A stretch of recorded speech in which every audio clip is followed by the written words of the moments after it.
Could we now welcome Lucy Smith to the stage, ladies and gentlemen?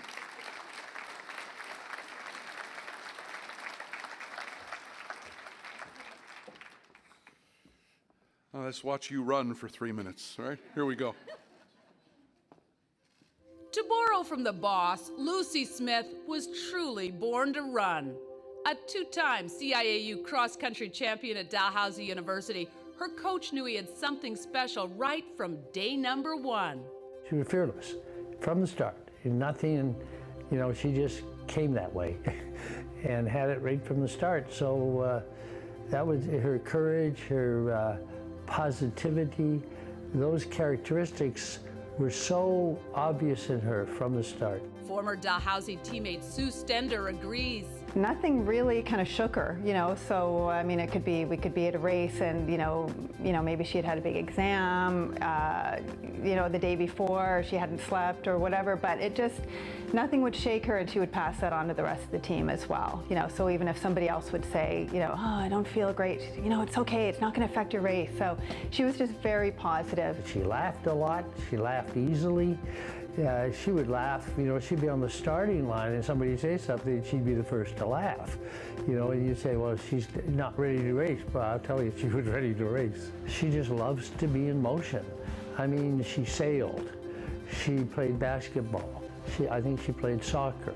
She played everything. We were very fortunate, I think, I as a coach was very fortunate that she focused on running her doubt. A wise and fulfilling choice it was. Lucy Smith has never stopped running. 19 times she has crossed the finish line first in national championships, be they individual, duathlon, or triathlon. But it's how great she was as a teammate that sticks with Sue Stender to this day. I mean, it was like Tony Orlando and Dawn, and she was Tony Orlando and the rest of us were Dawn. It was Lucy and then the rest of us. But to her, we were all one team, and that was really big. When we first went to nationals in London, Ontario, I remember, when we got back to the airport and her dad was there and he said, how'd you do? And she said, we placed whatever it was we had placed, I don't even remember, but she said we placed as a team. She had placed 5th in her first nationals, and that was fantastic. She made all Canadian, but she talked about the team first, and that was big. Also big was an Alyar called Coachability. He remembers a race in Moncton where Lucy looked and ran, uncharacteristically tense. She did win the race, but she struggled. And at the end of the race, it was a nice sunny day, we sat on the hill, and I said, that wasn't the Lucy I know. That's not the Lucy you are. And she immediately said, you're right. I think I was letting other people's expectations get in the way. But the reason it's such a magical moment, I didn't have to repeat that talk ever again. She was back to Lucy the next race and the next race, and I think probably every race thereafter. And we can only assume for every race still to come. Our newest inductee to the Nova Scotia Sport Hall of Fame, Lucy Smith of Bedford. Congrats. Nice job. Pretty good, huh? She's here. I don't know where she is. Yeah.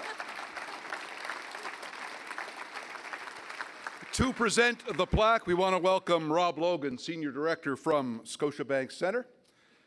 And the pin, Richard Monroe, a star runner at Dalhousie University and an inductee to our Nova Scotia Sport Hall of Fame.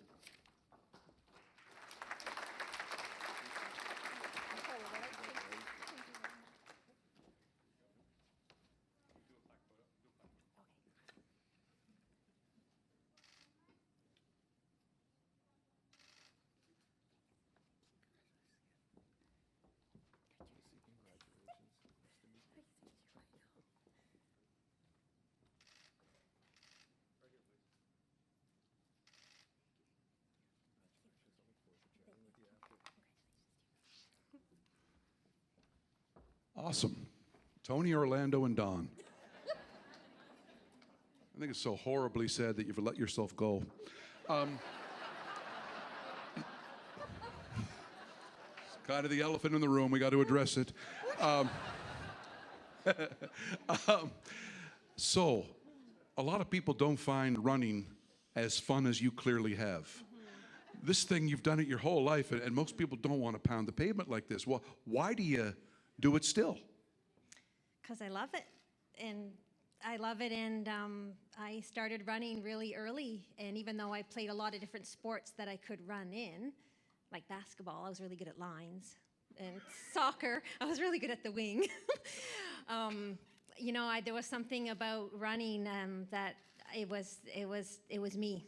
I think that's what it is, and it was me, and it was my way to be free and be me and intense and competitive. So I just kept on doing it, and I've never stopped. And yet you found a way, as Mr. Yarra said, to have a joke or a laugh at the starting line and actually use that to your advantage. Is that fair to say?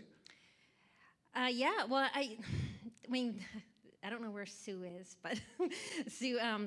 I often look back at my Dalhousie days, and I wonder if I was just like really intense and always focused on racing and getting to the start line. But at the same time, I needed those teammates. I mean, I joked beforehand with the other inductees that I really wanted to play basketball because I love team sports.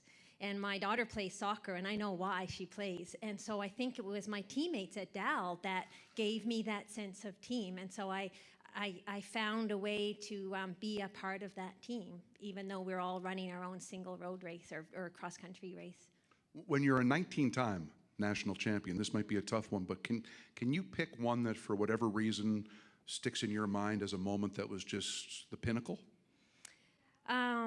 Gosh, yeah, there was a lot of championships, and they're over different sports as well. But probably, I think the one that stands out most for me was one of the CIAU championships. It's now called U Sport, but when I was in university, it was called CIAU, and it was in Quebec City on the Plains of Abraham. And I was still pretty new to the really high-end competition at that level. And I took a chance in that race, and I took off from the pack, and I took a chance into a headwind. It was interesting because I have a sailing background. I thought I could take a chance into this headwind, and they'll either draft behind me or I will lose them. And that's what happened, is I lost them, and I ended up running solo for the rest of the race. And I think it was my first CIAU gold. That's a nice feeling, running solo, isn't it? Yeah. Never really experienced that, but this is still a huge part of your life, right? Running still is. I've let go of the high performance, obviously full-time career, professional aspect of it. But running will always be a part of my life. And now I have a group of girls that I coach. I now coach a group of kids who are about the same age as when I started running. And I basically coach fun. I don't coach competitiveness or performance or high performance, but I coach how running and movement can be fun. And it is the 1 hour of my week that creates so much joy in my life. It's just awesome. Yeah, well, it certainly worked for you. Congratulations. It was fun to watch you run, and keep it up. Lovely to have you in the hall. Thank you. Thank you.